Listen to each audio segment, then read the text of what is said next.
Alright, Shalom. All praises, honor, and glory unto Yahweh, Barasham, Yarashai, Barasham, Achak, Wadash. Double honors to the elders and the apostles of great millstone who rule well, pushing his 100% truth of the gospel, waking up and sealing the elect of the nation of Israel through the spirit and power of Yahweh, Barasham, Yarashai. And salutations to all your sincere activities out there that are pushing this gospel in all righteousness and in all sincerity, risking your lives and your freedom to do so. Alright, so this is another edition of honestly, just say camp, coming out here to the spirit and power of Yahweh Hashem, you are trying to prophesy to our people, right? You Negroes, Latinos, and Native Americans, that you are the true Hebrew Israelites which the Bible speaks of. And that's and coming out here giving them of the Most High Yahweh, who is the Heavenly Father, the true God of the Bible, the God of Abraham, the God of Isaac, and the God of Jacob, the God which the scriptures speak of. And Yahweh is only begotten Son, which the world ignorantly and willfully calls Jesus Christ. And the Raha Kwadat, which is the Holy Spirit, right? So I come on here to bring out this gospel of this gospel of the truth, okay? This actual 100% truth. And there was a precept I wanted to go into. I've forgotten the exact precept. I'm just going to go straight into it, okay? What I actually wanted to bring out, today was I watched one of the brothers, JMS Salts. That is the name of his channel. I was watching one of his videos where he was going into the Smith family. Right, the kind of demons that they are, and even everybody's noticed it already that family isn't right, man. But it got me thinking that this kingdom is a rulership of the demons, because they don't say that democracy means what the rule of the demons, but this entire kingdom is being ruled by demons. Okay, so let me get a few precepts real quick, just to use and start off that start off this lesson.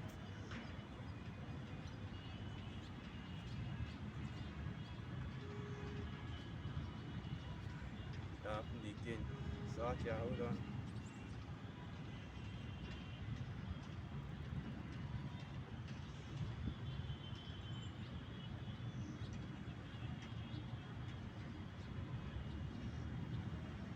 Let me get the first one.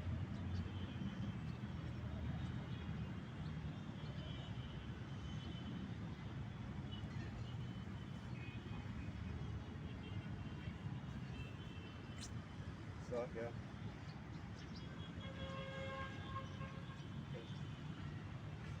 Alright, so this is the book of Proverbs 29, Proverbs 29 verse 2, and it reads, "When the righteous are in authority, the people rejoice. But when the wicked beareth rule, the people will mourn." And there's also another piece that says that folly is set in great dignity. So folly is set in great dignity. So let me get that as well. So this is the book of Ecclesiasticus, chapter 10, verse 6, and it reads, "Folly is set in great dignity, and the rich sit in a low place." And that's what is basically happening in this kingdom right now, okay? Where the wicked, the demons, are being given power, being given rule, okay? Where in order to have fame and fortune, in order to have authority in this kingdom, you have to be do all kinds of wickedness, because we already know how these celebrities get down, okay? We already know the kind of what's what I'm looking for, the kind of the kind of action they perform in order to get that fame and that fortune, okay? With the Smith family being one of the biggest demonic family inside in the entirety of Hollywood, okay? You see how messed up their children are, right? And you see how messed up the father and the mother is as well, okay? With Will Smith, with his whole cross dressing, right? And with all the other things that are hidden, something that they wrote that are hidden behind covers, and we already know what the scriptures say, man. Everything that is a secret will soon be revealed, okay? So, and there are some things that are better off not knowing, but at the end of the day, the Most High will reveal all things. Of course, you already know how they get down, but there's not really any proof to actually, there's no proof, that there's no proof that you can use to, so okay, I'm at loss for words. I don't know what I should do. There's no proof for it anyway. Alright, but I'm just going into what is going on in this kingdom right now, where it's being ruled by the wicked. That's why I brought that precept, Proverbs 29 verse 2. When the wicked, when the righteous are in authority, the people rejoice. When the wicked bear through, the people mourn. So now, because they are being ruled by demons, they are being ruled by the wicked, okay? And let me just get another precept, and this is talking about, of course, Esau, but then by extension, Jake, okay? Because now, who are the people that are considered high among our people, consider them authorities among our people? these celebrities, these celebrities, basically these rappers, and even if you think about high or lead political figures, are still sold out under Esau. You know, with the highest probably being Barack Obama, Barack Obama, which of course so many of our people, so many of Jake in Babylon, and even here in Nigeria respect this devil. But first and foremost, he's not even an Israelite. You know, he's a Hamite. All right, so that's who our people are considered rulers over us. All right, that makes me think of the precept where it says, you know, why trimmest thou thy ways to seek love? You know, basically because our people now, are following heathen. Because that's exactly what we're doing, with this whole Biden and Kamala Harris thing. Calling Kamala Harris a black woman, which of course she is, but she's an Elamite, okay? She's not one of our people. She's not Jake, okay? She's an Elamite, because her father's line goes back to Elam, goes back to the Southeast Indians, basically the Southeast Indians. And then putting all that aside, now let's talk about the celebrities, okay? The rappers that push that whole nigger culture, that push that gang culture, push adultery, push abuse, the drug abuse, which is basically sorcery, and push all kinds of wickedness, okay? That tattoos, all right? What else?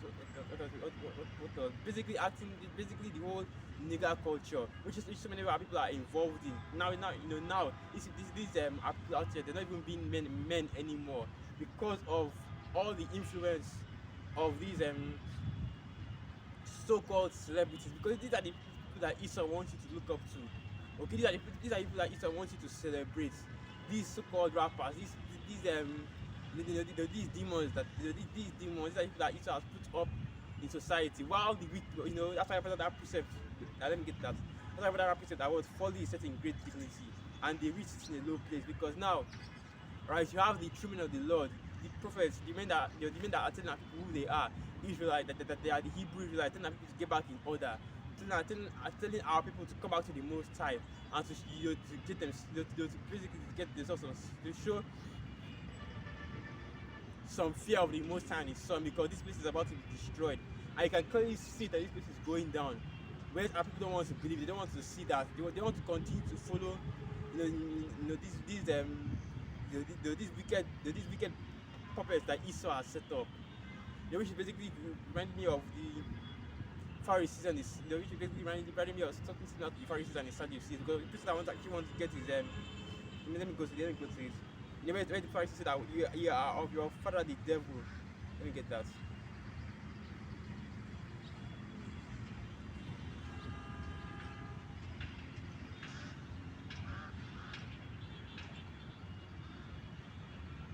Let me get that.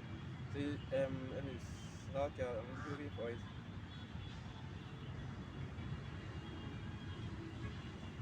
Alright, so this is the book of John 8, verse 44, and it reads, Ye are of your father the devil, and the lust of your father you will do. He was a murderer from the beginning, and abode not in the truth, because there is no truth in him. When he speaketh a lie, he speaketh of his own, for he is a liar and the father of it. And that's right, because this is exactly what Esau has done, okay? He had, people are so enamored, so engrafted into this kingdom that they find that they see it impossible, that they see it as impossible to separate from it. They don't believe that this kingdom will come to an end. Alright, they don't believe that the kingdom of heaven, the kingdom in which they will be in rulership actually exists. And what they are going after is Esau's kingdom. What they are trying to do is to go after Esau's kingdom. They are trying to make it in this kingdom, but this kingdom is already done. Okay. It's basically a burning house. You can't make it anymore here. The only thing that you can do is you build up your works, prepare for yourself. Use this kingdom, all right, to prepare for your salvation. That's why the Apostle Paul talks about how we should use the kingdom as not abusing it, and how it's that word that even though we are in the world, we're not of this world, okay? Because what we are only using this kingdom as a stepping stone to the next kingdom. We are only living here as a temporary residence because we already know where our kingdom is. That's why scripture said that what? Lay us up for yourselves treasures on earth, where the moth and the rust does corrupt, and where thieves break through and steal. But lay up for yourselves treasures in heaven, okay? Because we have nothing in this kingdom. We don't have anything of value, anything worthwhile in this kingdom. The only thing that we have, everything that is of value to us is already in the kingdom to come, okay? In the next kingdom, which is the kingdom which our people will be ruling in. Alright, our Shai's kingdom. Because that's what's coming up next after this place gets taken out, okay? No more having no more having to be ruled over by these demons, no more having to be ruled over by the wicked. Or you'll be under the righteous rule. And during that time, the whole earth will be rejoicing. But as it's not written in the book of Isaiah 14 that the whole earth became at rest after Esau was taken out. The fair trees rejoiced, which of course is going, into the heathen and the people of the earth, as the scripture says once again. Like you saw people that you can see people as trees, okay? But the fair trees rejoiced, and the whole earth was at rest, at peace, because Esau was taken out, because the man of war was taken out, because the one that actually took the peace from the earth was taken out, okay? And that's why you see so many wars going on, so many conflicts, people killing each other, people killing each other left and right, especially in the Middle East, because all this is actually being done by Babylon, by the dragon, okay? Purposely, I should say, okay? Because it would be very easy to resolve. It would have been very easy for Esau to resolve all these conflicts. But once but he's a man that is blessed with the sword, and not just any man, but a carnal man. So how would he? What reason does he have to resolve any conflict? What reason does he have to try and make peace, try and bring peace on the earth? And especially when his role on the earth is to bring war. Okay, that's why they call him the red horseman. The role on the earth is to bring war and to kill as many people as he can before Yahushua comes back, to take peace from the earth, basically. That is exactly what these devils have done. But you people out here, you heathen, you two-thirds, you still think that this devil is somehow, that this devil is somehow has your best interest at heart. That this devil is somehow the only person that can save the world. Even though all of Esau's future projections, if Esau continues ruling in this kingdom, which of course the scriptures actually confirm. You go to the book of Matthew 24, I believe that is the 12th, Matthew 24th chapter, I believe that is the 12th verse. I said that, and if those days were not shortened, there shall no flesh be saved. But for the elect's sake, those days were shortened, okay? In all of Esau's predictions, in all of his future predictions, what do you always see? A post-apocalyptic world, a world that has been completely destroyed. Whether it was by nukes, or whether it was by because of Esau completely destroying the earth, because of what? All of his wickedness, okay? You destroy the natural order of things in order to replace it with your industrialism, with your industrial revolutions, where you are basically polluting and destroying the world, and they are taking out natural resources that can actually be used to fix the world. All right, animals that aren't even meant to eat, because animals that you are not supposed to eat, because they are basically the trash, the garbage disposals, the trash men of the earth. All right, they're talking about trees and plants that uprooting trees and plants that keep the oxygen and carbon dioxide levels stable on the earth. All right, all the pollution that you have brought to the earth that is destroying the people that are on the earth, the people and the animals. I recently did a video about Esau's breeding dogs and basically deforming them just for his own vanity. Because these devils, man, they see the Most High's creation and the Most High's creation that he said that it was good, and they want to corrupt it. They want to twist it into their own image because of their God complex. These Edomites are the real devils right here, okay? It isn't Satan, okay? Because at the end of the day, right? Anyway, it isn't Satan, because even Satan wouldn't do, it wouldn't go as far as what Esau Edom has done. Satan wouldn't go as far as what the devils have done. So look at all that he has done on the earth. Look around you, man. You can't go into any place without it being completely messed up, right? Because of this devil's rulership, okay? Because of the influence that they have had all over the earth, and now wickedness has abound, iniquity has, let me get that. As scripture said that because iniquity shall abound, the love of many shall wax cold, and that's why and this is actually a statistic, okay, that the empathy level of people just in 1920, just was 100 years ago, a century ago, the empathy levels are getting lower and lower with each generation. And let me get the definition of that word, empathy. Alright, and even more so, people are being more wicked. Iniquity is more commonplace in this kingdom. Let me get that word, empathy, first. And the word empathy, identification with or understanding of the thoughts, feelings, or emotional state of another person. Capacity to understand another person's point of view or the result of understanding. And basically, nobody has that anymore because now everybody's all narcissistic and self-centered. Okay, that's something I always talk about. You know, that it sort of pushes that narcissism. How you should care for the self, how you are important. You know, which of course, you know, no individual is important. Of course, let's say of course you're an Israelite, and at the end of the day, you know, what is important is your spirit and not your flesh. But it's not telling that way that you should feed the flesh. Let me get another episode about that as well. Because this is the kind of things that you have, you know, when demons are in rulership, man. It tells you that you should feed your flesh.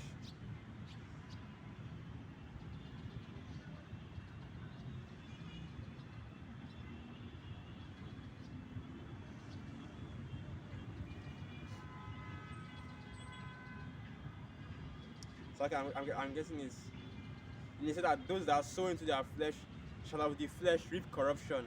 So you know what, I'm already just basically paraphrasing, but I want to get the exact precepts. And I want to know the exact verse and the exact chapter of the Bible of the scriptures that it came out from. So you have to bear with me.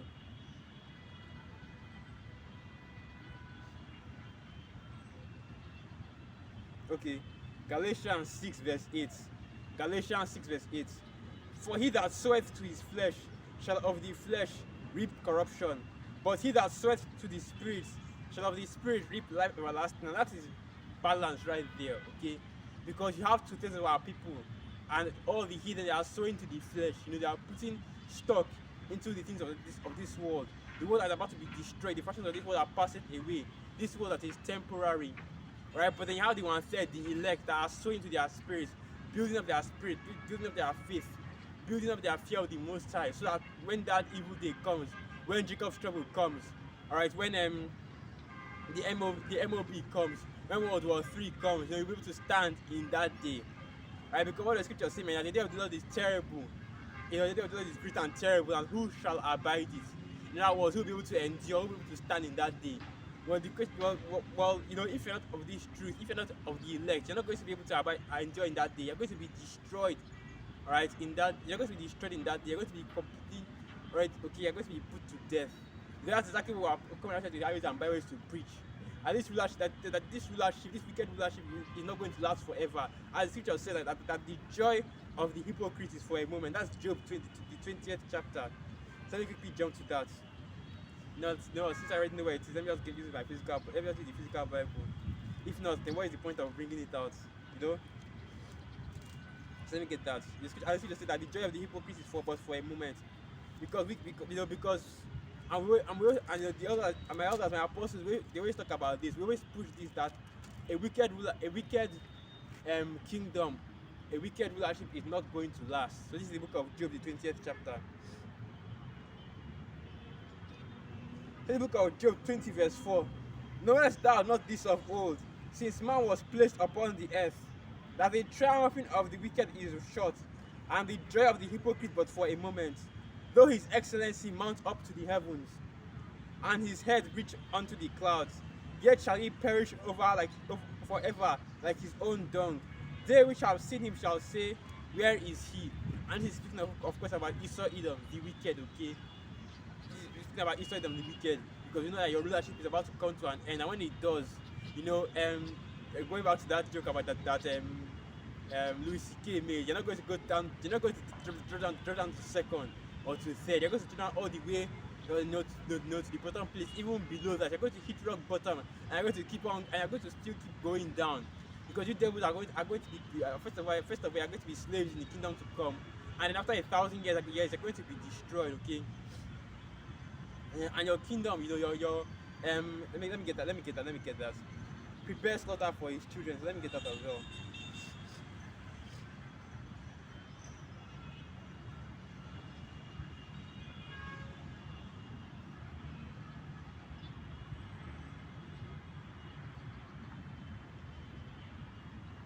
Oh, alright, so the book of Isaiah 14 verse 21, and it reads, prepare slaughter for his children, for the iniquity of their fathers, that they do not rise, nor possess the land, nor fill the face of the world with cities. And let me also get another precept, because you might have some people that will say that, oh, this judgment, judgment that we are bringing to Esau Edom is a little too harsh, and the Most High judgment against Esau Edom is harsh. But get this, okay? That judgment is actually deserved.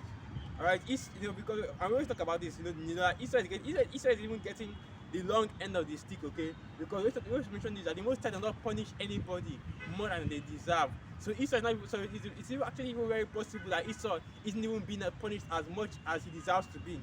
So this is the book of Wisdom of Solomon 12, verse 10. I read. So okay, I meant 10 verse. I think it's 10 verse 12. So okay, I meant 10 verse 12. So okay, I think it's Ecclesiasticus. So I always get those two scriptures mixed up because they're so close to each other. Yeah, Ecclesiasticus 12 verse 10. Never trust thine enemy, for like as iron rusteth, so is his wickedness. And who are your enemies? The rest of the heathen. Okay, going back, if you want to go to Psalm 83rd chapter, and let me go to that right now. Since it's been a long time since I brought that out, so let me just bring it out a little bit. I'll go through all the nations so I can get.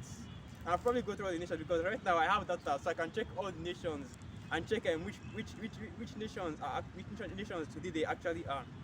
So let's do it. Okay, let's go into it. This is the book of Psalms 83 verse 1, and it reads, "Keep not thou, O silence, O power, hold not thy peace, and be not set still, O power. For lo, thine enemies make a tumult, and they that hate thee have lifted up the head." So this is speaking about the people that hate the Most High, okay?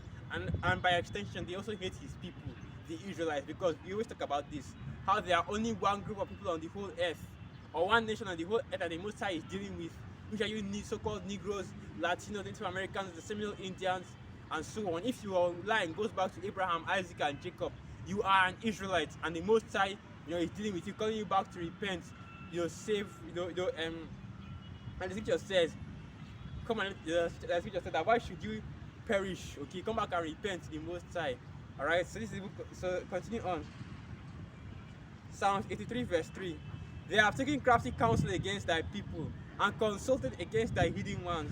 They have said, come, and let us cut them off from being a nation, that the name of Israel may be no more in remembrance. And you see, we are still going back to the same topic, which is basically the rule of the demons, okay? And now what they want to do, they want to cut off the chosen people. They want to cut off the people of the Most High from their heritage.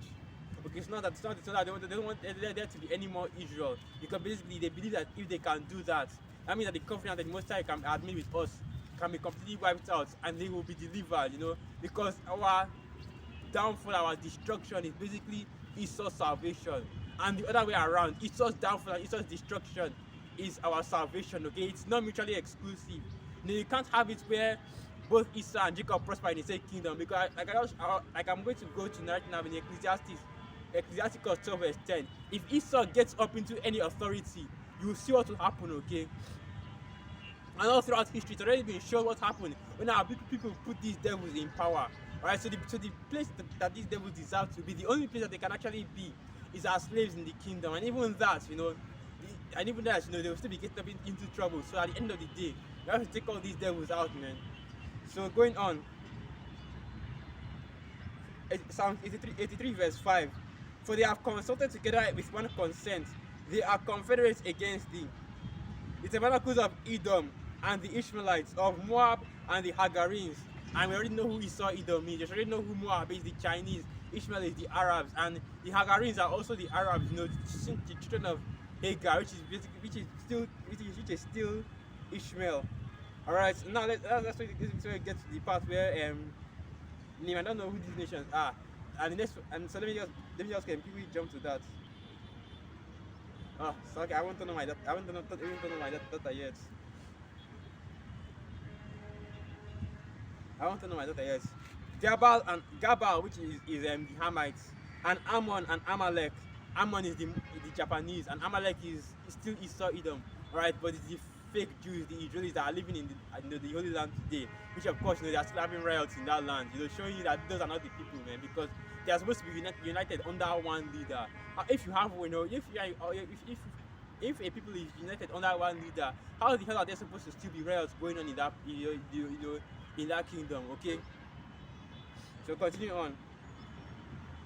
Gebal and Ammon and Amalek, the Philistines with the inhabitants of Tyre, more Hamites, Ashur, which are the Assyrians, which are the Ashur, which are the Assyrians, which is I'm trying to remember the exact profile of the Assyrians. Uh, yeah, I think his name is actually Ashur. Also, he's joined with them. They have opened the children of Lot, and the children of Lot are who? Once again, the Moabites and the Ammonites. All right, Selah. Now basically going into all the nations, you know, that have come against our people, our enemies, basically. Because what did all these nations do to deserve, you know, the Most High's hate? Well, first and foremost, you know, you see the way they treat you, they see the way they treat you Israelites. You see the way they treat you Jakes, then you know with Moab and his racism in China. All right, with even Ham, you know, with the way that we be speaking on our people, on the Israelites. Okay, Esau Edom, which is the worst of one, right? With his constant oppression of our people, with his constant you know, the great thing is with all the wickedness that they are doing against our people, you know, setting snares for them, trapping them up in wickedness, all right, putting our people in captivity up to this day. As the scripture said that they held them fast and refused to let them go. Let me get that. You know, the slayers, let me see if I can get that.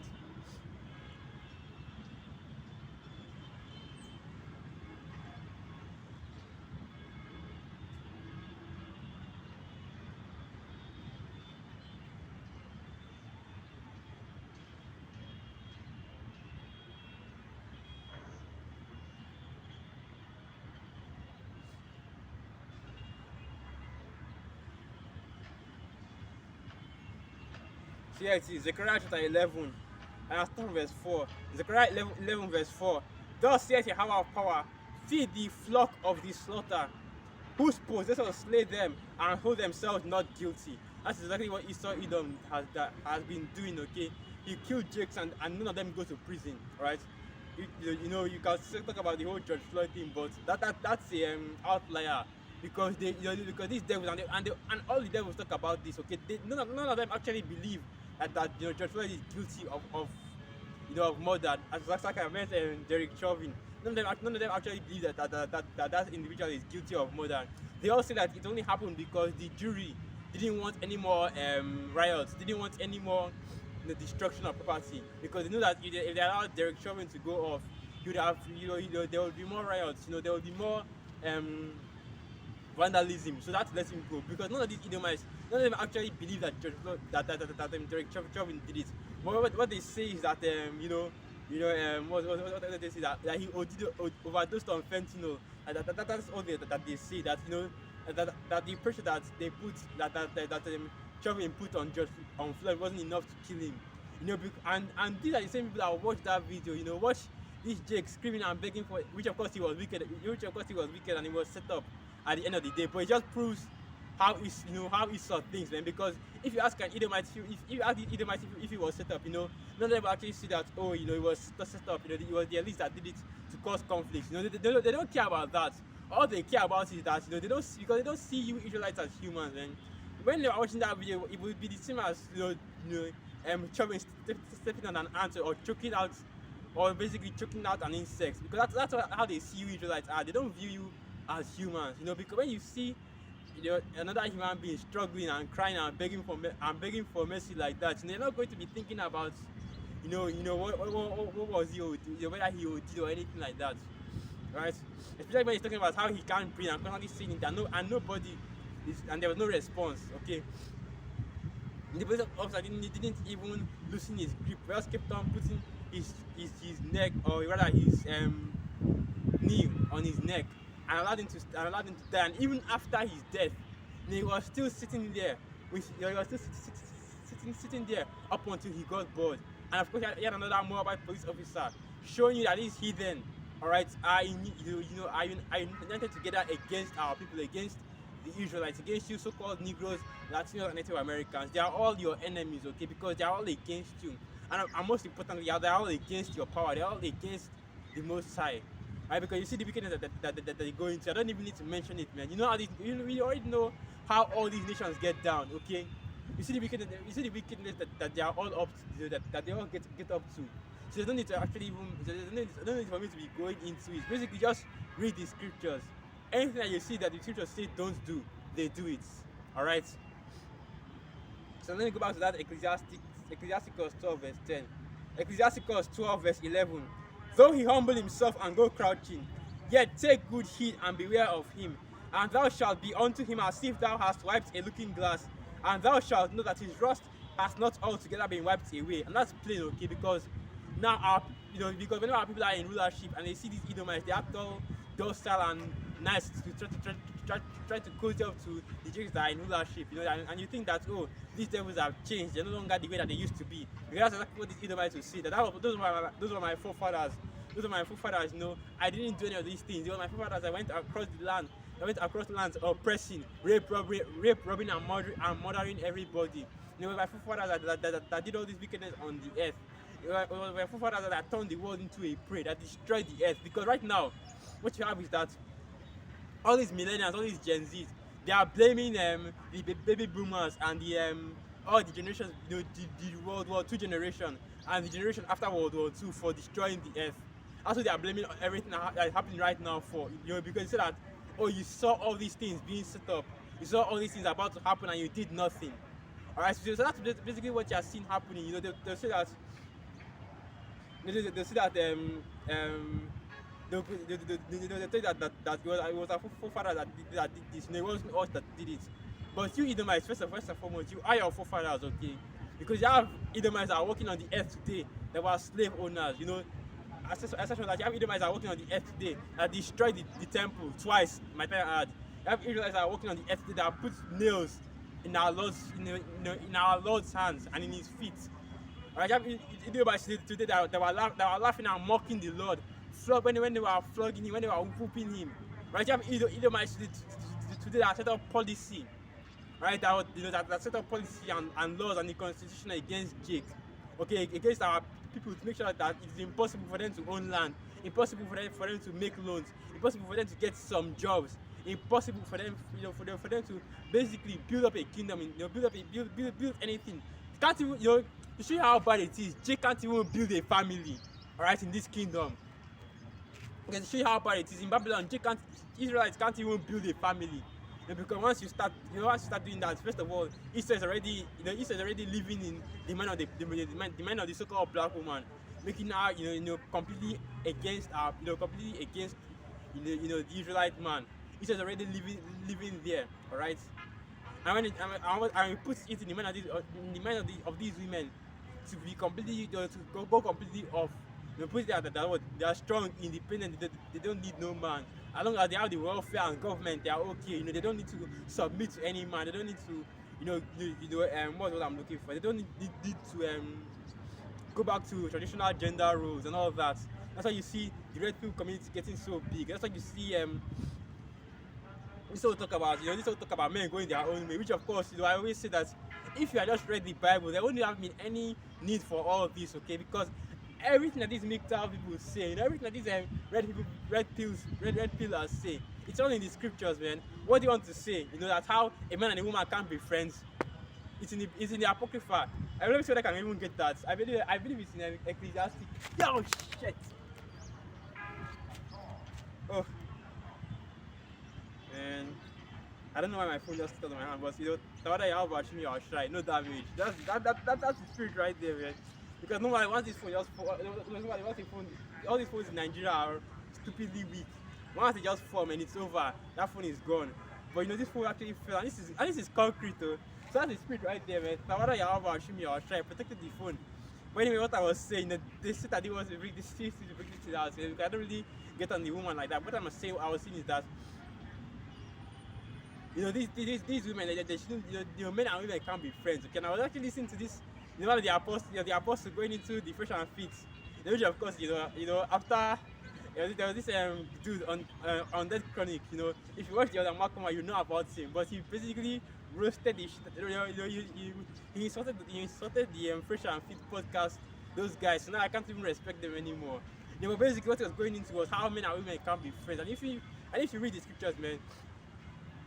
The scriptures actually tell you about that, how men and women actually can't be friends. First and foremost, going into Let me get the precept first.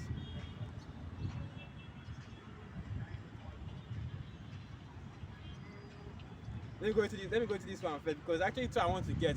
The first one is for an unmarried woman, and the second one is for a married woman because you have people that will say that, oh, as long as she's not married, even if I'm in this street, as long as she's not married, I can be friends with her. No, that's not the case, man.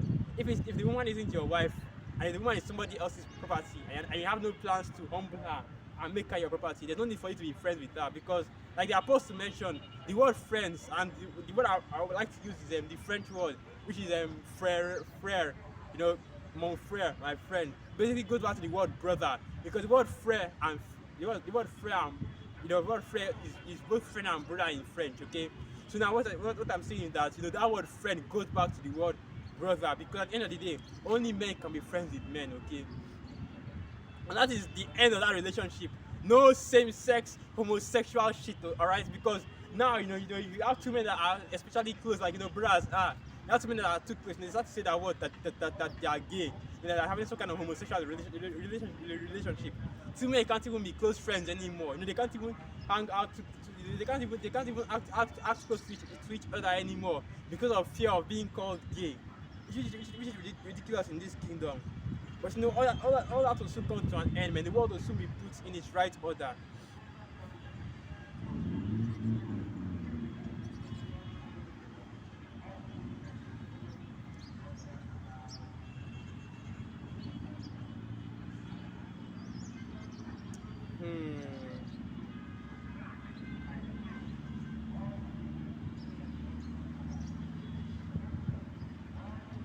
So I'm trying to find out the best one. I'm trying to find out the best one to be.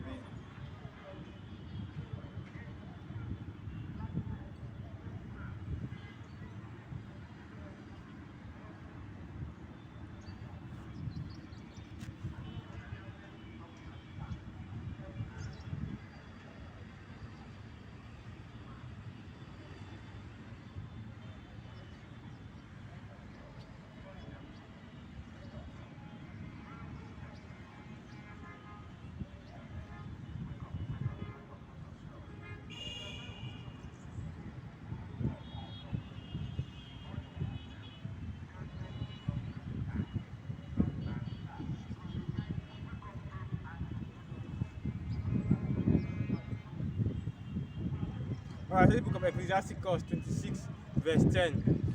If thy daughter be shameless, keep her in straitly, lest she abuse us herself through over much liberty. Watch over an impudent eye, and marvel not if she trespass against you. She will open her mouth as a thirsty traveler when she has found a fountain, and drink of every water near her. By every hedge will she sit down, and open her quiver against every arrow. Now basically going into what if you have a daughter that is unmarried, they don't give out, you don't give out too much freedom. Okay, you keep her in strictly because at the end of the day, a woman should be in the house. They have all these jokes about how women belong in the kitchen. They have all these jokes about how women belong in the kitchen, which of course, I want to say that is the truth, but we already know that these modern day women, they can't even cook. Okay, so what's the point of putting somebody that can't even use the kitchen in the kitchen? I already know that some of the best chefs in the world are still men at the end of the day. But basically, a woman just belongs inside the house, man. You shouldn't allow her to go out. You shouldn't allow her to go out, and especially not being able to drive or any of these other things. And you might think that it's misogynistic and all that, but there's no such thing as misogynistic, okay? And there's also no such thing as misandrist, okay? Because at the end of the day, alright, there are things that women can and can't do, and one of them is to go out and to interact with other men, because first and foremost, a woman shouldn't even be interacting with other men, because even the scripture says that a woman should not interrupt the conversation of, a woman should not even speak where other men are speaking, okay, or interrupt the conversation of other men, because now you are putting women on the same level as men, which of course is against the scriptures, because what the scriptures say. As far as why I want not to teach, usurp the authority from a man. And the purpose is that second precept, do not usurp authority from a man, because women are not meant to be equal with men, okay? all this whole gender equality, egalitarianism is all BS. It's all crap. Okay, there's no such thing as egalitarianism. You're just talking about it is making me exhausted, and I know you can see it on my face. You're talking about it is exhausting me, man, because it doesn't exist. Okay, egalitarianism, equality, all this shit is not real. There's no equal people. There's no equal rights. Okay, you can't expect women to be coming out to come out here and perform the same roles as men. I know they always make, and just because you think that they can, not because they feel like they can do it. When we start giving, allowing people to have all these opinions, now you see, but all this is just the plan of the Most High to destroy this society. Because guess what? In the kingdom, there won't be no equality. There won't be no single ladies' night, no single women running around talking about how they are single and they don't need no man. Right? So let me get these precepts. First of all, I want to get Isaiah 4 verse 1. Because this precepts because the funny thing is that this precepts have become so popular, especially in these red pill communities, because of what it's talking about. Because it shows that the women are helpless without a man. Even though even though we've already known this, and it shows just how just how true the scriptures are. Because no matter what situation you find yourself, and I always say this, no matter what situation you find yourself, no matter where you are, no matter what you are discussing about, okay, anything, even freaking sports, okay, sports, movies, TV series, okay, that's why we do videos on sports, we do videos on TV series, right? We do videos on everything, science, technology, math, English, anything that you find, any subject, any situation, whether you are falling from a building, right, or you are digging into the ground, there's a scripture for everything, okay? So this book of Isaiah 4 verse 1, and it reads, "And in that day 7 women shall take hold of one man, saying, We will eat our own bread and wear our own apparel. Only let us be called by thy name to take away our reproach." And then quickly just jump to another precept. Because what the scripture said that the woman shall be saved through childbearing.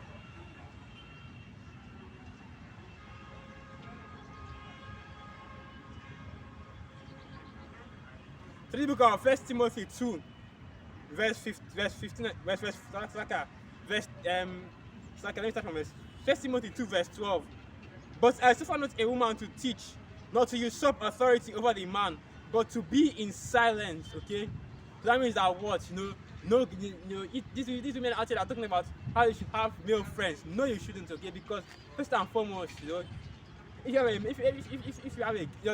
only woman a woman should ever interact with is her husband, okay, if you want to have female friends, that's perfectly fine. Go do you. But in terms of having male friends, okay, the only man that you should ever interact with as a woman is your husband, because you can't go to any other man and even say anything aside from greetings. Just greet them, shalom, shalom, and I just keep it moving. Okay, what do you want to do? Have a conversation. I actually tell my friends this before. What am I going to do with a woman? Have a conversation with them. Because I already know that there's nothing valuable I can say to them. Hell, to think of the men that are out there, there's nothing valuable that you can actually have a conversation with them about, okay? Because first and foremost, the only thing I'm thinking about is this truth, When you see a bad precept, and you just do an entire video just so you can bring out that precept, When you see something happening in a movie and you filter it through scripture and nobody has anything else to say, you do a video about it. That's why that's the reason to do video, right? The inspiration. When you watch a brother's video and something that he says just jumps out to you, you do a video about it. You see a news article and what it said was, you think what it said is relevant. Okay, you do a video about it. But now news articles are becoming more and more difficult. Even normal response to just videos that you see on YouTube are becoming difficult because instead of just censoring everything, I haven't struck any of my videos recently because I haven't put out any videos about articles recently. Now let's try and go back to that. No, but anyway, as I was saying, 1 Timothy 2 verse 13. For Adam was first formed, then Eve. But Adam was not deceived, but the woman being deceived was in the transgression. Notwithstanding, she shall be saved in childbearing, if they continue in faith and charity and holiness with sobriety. Alright, so that's telling you that what? That at the end of the day, that the only way that a woman can be saved is if she's married or attached to a man. So now what I want to do is I want to get that word married. Right, right, no that. So okay, I think I just have to just do a video about that. So like I can buy like I actually put data but not turn it on.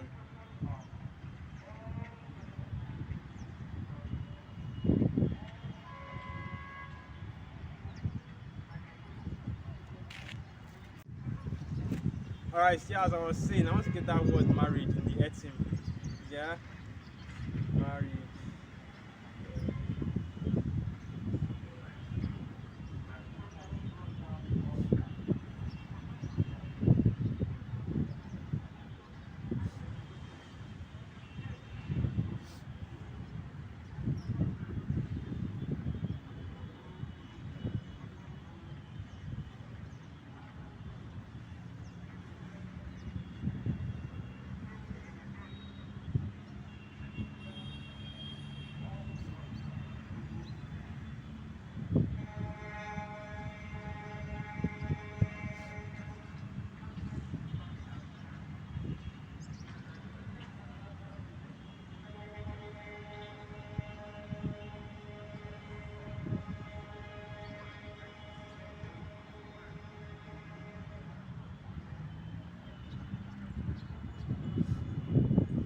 You're not seeing anything in the etim, so let me get so let me look for it. Let me use the blue letter.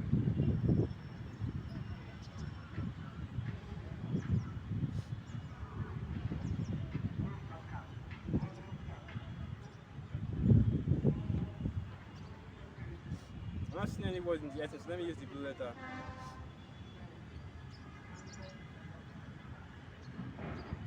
The word marry is yeah bam. Yeah bam.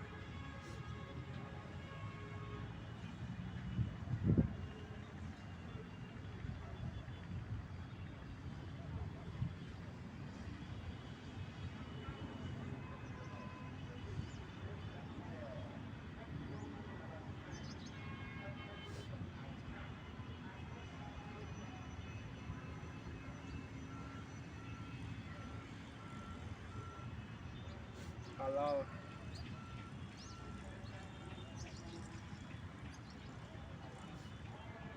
Alright. So basically that word marriage just means, the act of sex. So let me try and get it in the New Testament.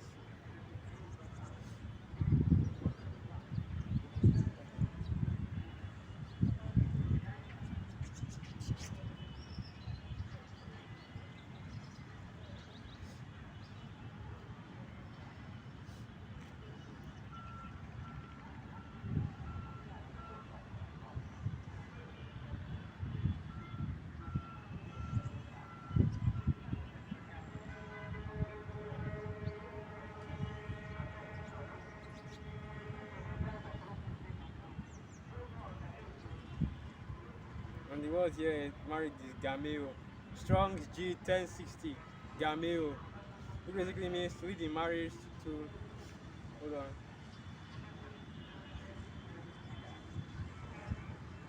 It basically means just marriage, nuptials and marriages. Okay. So basically what I was saying is that that the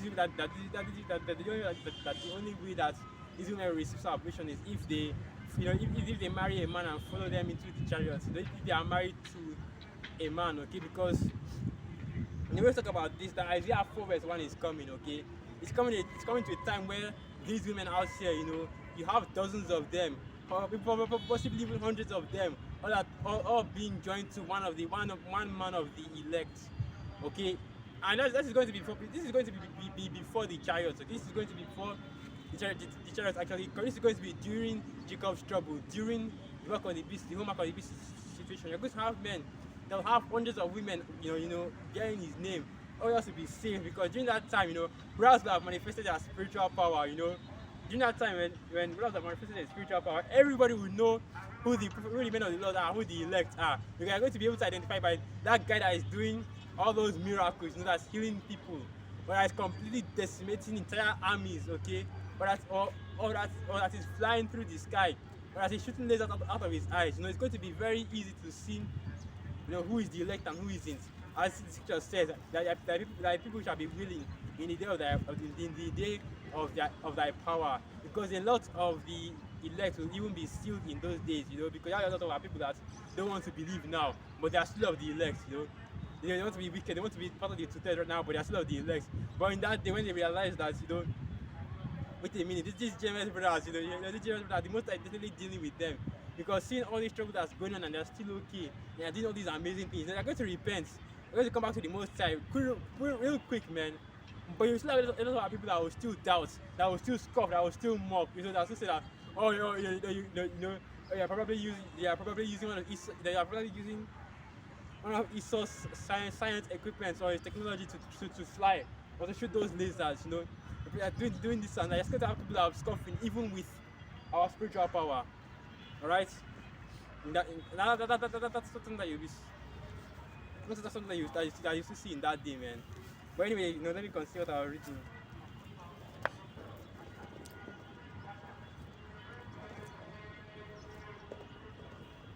Let me get the next one. Let me get the next one, because what I was talking about was how women can't be friends with men, and this one I wanted to get was sit not with another man's wife.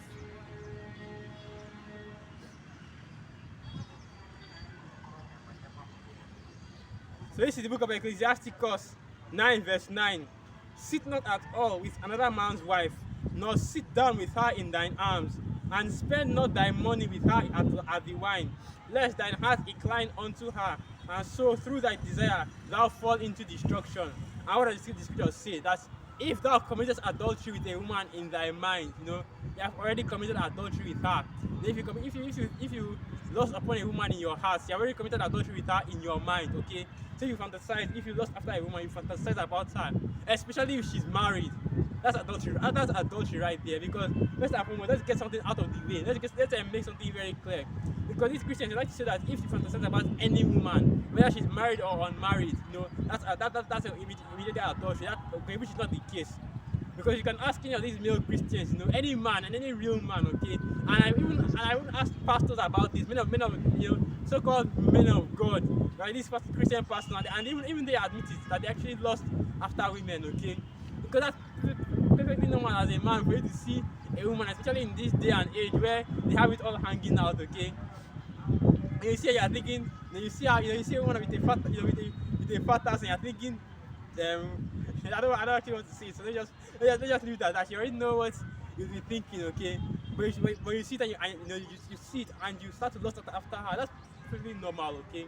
That's perfectly normal, which is why, right, you women should be dressed up, You women should be dressed up wearing humble apparel, okay, and not walking around with your ass hanging out and your boobs hanging out, alright. Not because you have men that can't control their urges, which of course there are, but because that's wickedness. That's bringing down the whole. What I'm looking for is bringing down the whole, the morals of the society, of the whole society. Okay, now you have women are walking around all with their indecent exposure, and that's something that you notice. You notice that it's only women that ever do that, right? Because you don't see men that walk around, of course you see it now, but you don't see men that walk around, in their underwear, with these really tight.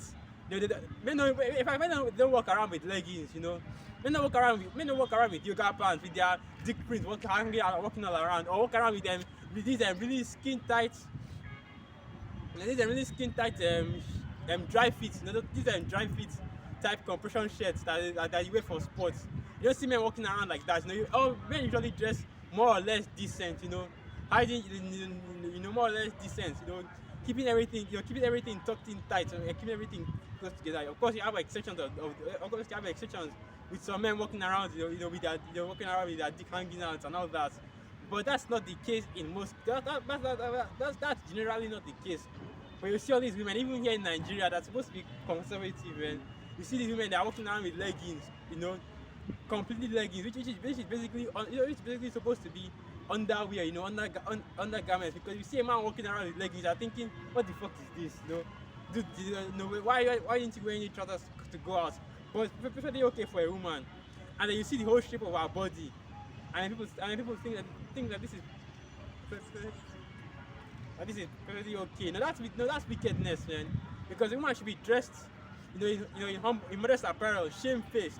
And that's the reason right there why it needs to be written in the scriptures, okay? Because if it was something that everybody already know, and that if it was something that didn't need to be mentioned, it wouldn't have been mentioned. You don't see the scripture talking about how men should be dressed in modest apparel, but you see scriptures that talk about how all men should get up their loins, get up your loins like a man. In other words, none of these whole pants sagging thing. Alright, because most men, dress already dress modestly. And because men, because we always say it, men are simple creatures. Okay, we don't need, we don't have to walk around. You don't have to walk around, showing off all our goods, because that's not how you. Because that is not the kind of men creatures that we are. While women, they want validation, attention, and all this. That's why they just like that. Okay. And I'm not. This is not a red pill channel, okay? So we're not going to start having all these ridiculous arguments and debates about why women do the things that they do. That's not important, okay? We are coming with scripture, all right? And in the scriptures, it says, let me get it.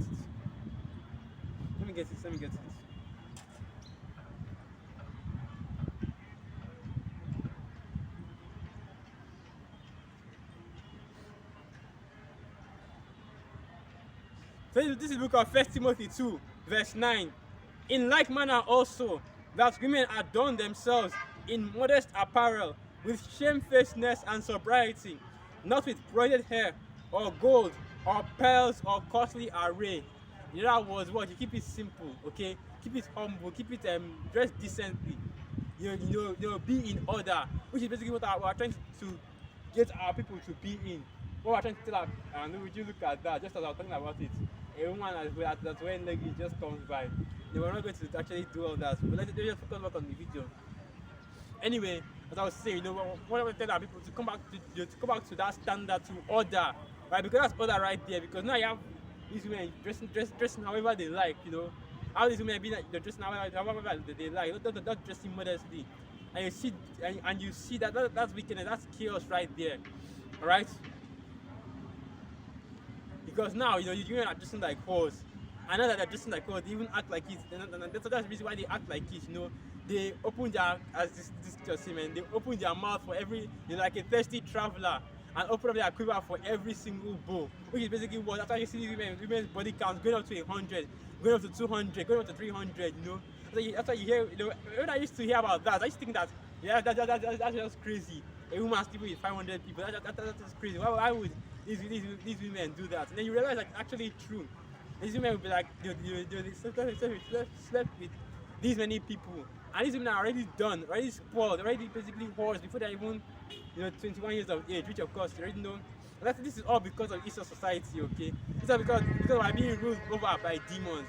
First and foremost, sexual maturity at the age of 12 to 14. Alright? And you might see that, this person is a pedophile because he did this. This person is a pedophile because he did that. First and foremost, a pedophile is someone that preys on the children, okay? Between the ages of 1 to 12. That's a pedophile. The word that you're looking for is heavyphile, which of course is not pedophilia, because they are actually dealing with adults, okay? And even people in this society, they never get that. So they say that if the age of maturity for a woman for an adult is 18, okay, perfect. So now that so now that the woman becomes 18, that means that you can deal with her, right? No, because now they say that she's still a child. This woman just turned 18. How do you deal with that? There's always something. There's always something in this kingdom, man. There's always something in this kingdom. These people out here, they're just all kinds of messed up, okay? They're just in complete chaos with one another. First and foremost, okay? If a man and a woman are dealing with each other according to the law of the scriptures, if as long as they are keeping the laws of the scriptures when they are dealing with each other, whatever they do with each other is none of your business. It's none of our business. As the scripture says, man, who knows the way between a man and his maid? You're not trying to get into the deep involvement of what is going on in their own personal life. And that's something that these people in this kingdom do, man. They start talking about their their sex life. They say it is good in bed. What kind of tricks do you do in bed? That kind of thing. Which of course you shouldn't even know. You shouldn't even want to know about that. Let their private life be private, okay? Let what they do in in their house, in behind the sheets and under the sheets or whatever, be private, okay? Nobody wants to know about that. Nobody wants to know But nobody, no, no, nobody wants to know about all that, man. That's disgusting, okay? To think about how, what people are doing with each other, in the, in the privacy of of their homes, you know, even if it's according to the law, that does not concern us, man. Basically, and I'm really going into this whole thing about the woman. Let me go into something else. Like, I actually want to go back into that.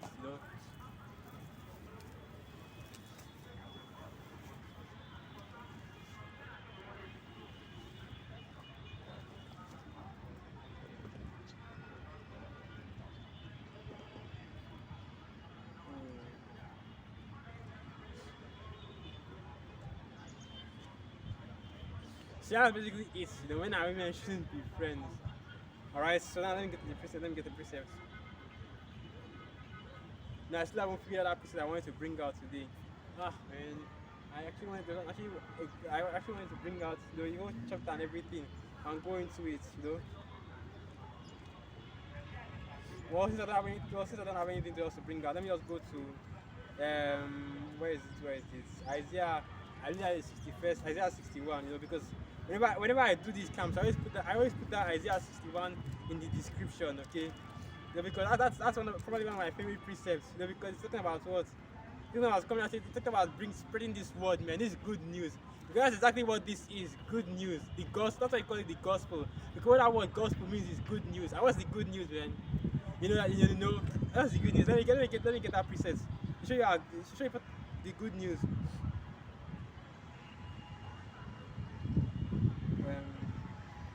Let me get this preset first.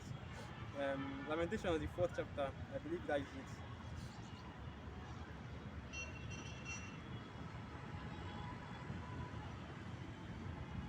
it. Lamentations 4 verse 22.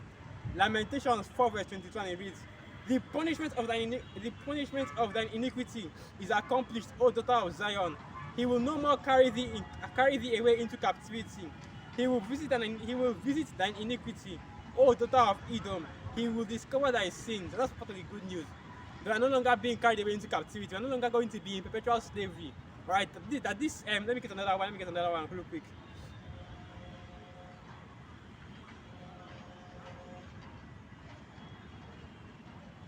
Alright, so this is the book of 2nd Ezra 6 verse 9. For Esau is the end of the world, and Jacob is the beginning of it that followeth. Meaning that what? This is our final captivity right here, okay? We're no longer going to go into captivity. We're no longer going to be carried away into slave ship anymore. We're going to, this captivity is our final captivity. And once this captivity finishes, it's going to be our turn to rule. It's going to be our kingdom. And guess what? It will be an everlasting kingdom. Okay, that's the good news that we have right here. That's why our church said that said to the disciples that if you go out preaching, and the kingdom of heaven is at hand. Look at that.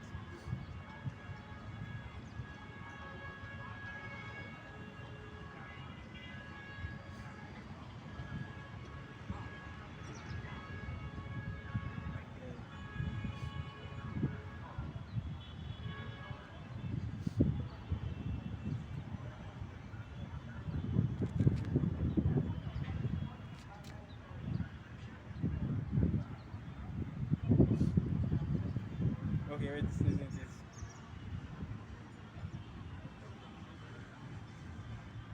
Okay, this is right here. Alright, so this is the book of Matthew 10, verse 5, and it reads, These 12 Yahushua sent forth and commanded them, saying, Go not into the way of the Gentiles, and into any city of the Samaritans enter ye not. Alright, so now that's telling you that what? That the disciples are commanded not to go to the Gentiles, not to go to the heathen, not to go to those Hamites that were living among our people. But who are they meant to go to? Alright, now, Matthew 10 verse 6.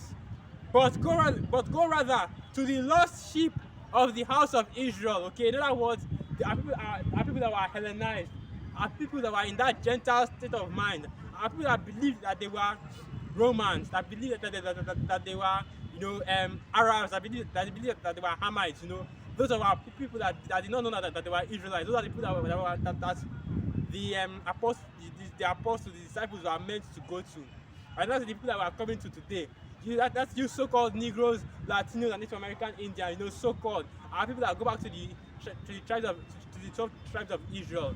Right? Whether it's are people that are scattered among the heathen, the speckled birds, because you know that not all of Israel will be so-called black. Okay, not all of Israel will look like so-called dark-skinned people. And we even have some Israelites that look like look like Edomites, that look like pale-fleshed devils. Okay, which of course the ants, which of course the ants.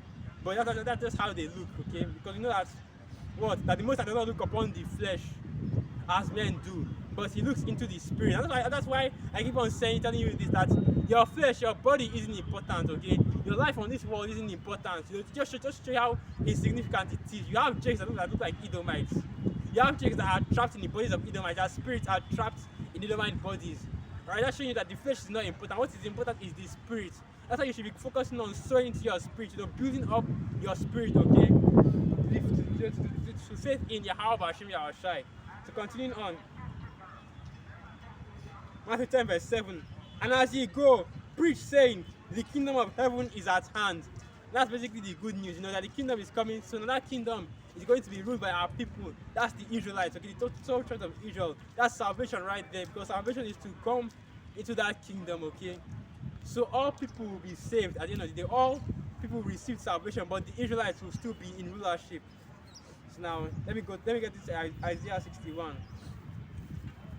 Because the kingdom that we preach, or the kingdom that we teach, is the kingdom of Israel. Okay, the kingdom that is being brought by our Lord Yahweh to upon the earth.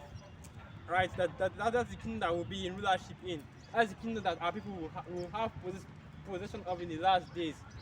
And the reason I was saying that was because some people just passed, but I wanted them to know who I'm talking about. I guess they're not interested. Jake doesn't want to hear this word just yet.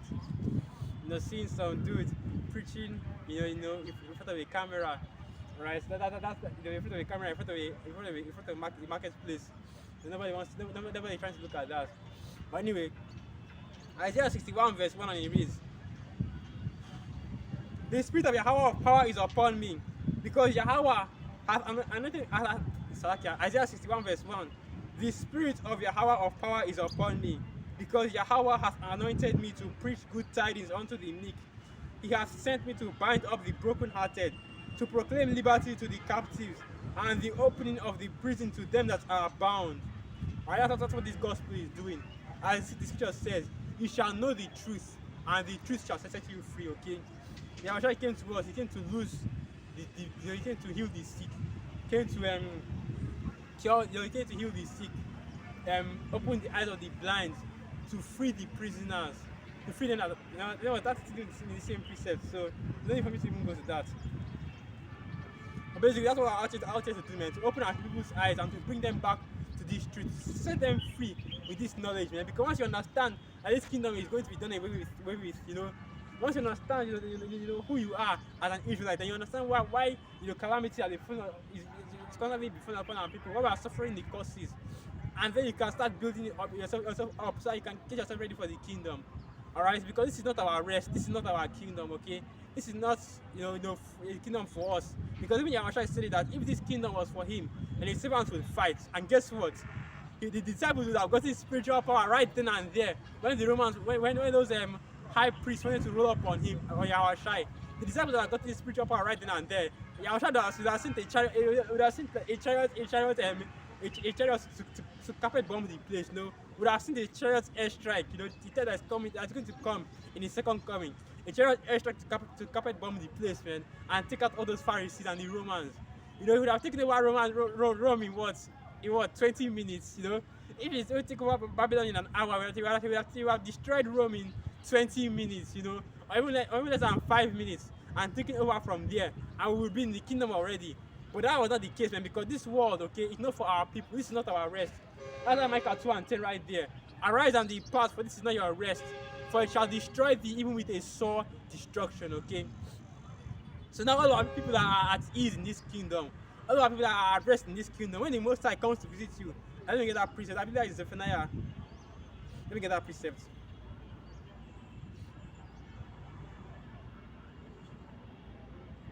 So this book of Zephaniah chapter 1 verse 12, and it reads, and it shall come to pass that at that time that I will search Jerusalem with candles and punish the men that are settled on their lees, that say in their hearts, Yahweh will not do good, neither will he do evil. Alright, so all those people that are relaxing, that think that this place is their rest, that think that they can rest in this kingdom, you're going to be destroyed, man. You're going to be punished by the Most High. You're going to bring that destruction upon you, because this is not our rest. And that's why we are coming outside to the highways and byways and pushing this word. You know, we're saying the downfall and the destruction of this kingdom. Right? Because you understand that this place is not our rest, and our rest is in the kingdom. And we are trying to, and that's why today's date, and I always forget to do this, okay? Today's date is Saturday, the 8th of May 2021. Right? The year of the hastening unto the coming of the day of the Most High, okay? The year of the hastening unto the coming of the day of Yahweh Bashim Yahushai. Right? Because that's what we are doing out here. We're trying to hasten the day, okay? We're trying to bring that day closer and closer. And that's I believe that's 2 Peter 3 verse 12, okay? That's looking for and hastening unto the day of the Lord, wherein the heavens being on fire shall be dissolved, and the elements shall melt with fervent heat, okay? Because we're trying to hasten that, we're trying to bring it closer and closer, as close as possible. So because we know that after that, after that destruction, we'll be in the kingdom, man. And that's basically be it, you know. When you're in the kingdom, that's it, you know. You've made it. And there's no need to struggle or fight or move forward. You can't get any better than that, right? Because there are unimaginable pleasures, okay, unimaginable riches, okay. That's what's awaiting us in the kingdom. Right, so they don't need to go any further than that. Once you get into the kingdom, we basically made it that people are, you know, that's basically a place of rest. That people are satisfied, you know, are filled up, they are filled, they are relaxed, everything is all good. That is our rest right there, right? So now continuing on, Isaiah 61. I believe it's from verse 1 to 3 I usually put up. So Isaiah 61 verse 2, to proclaim the acceptable year of Yahweh and the day of vengeance of our power, to comfort all that mourn. Okay, that's basically what we're asking to do. That's the good news right there, okay? Because now we're telling our people that you will be avenged. You know, let me get that precept.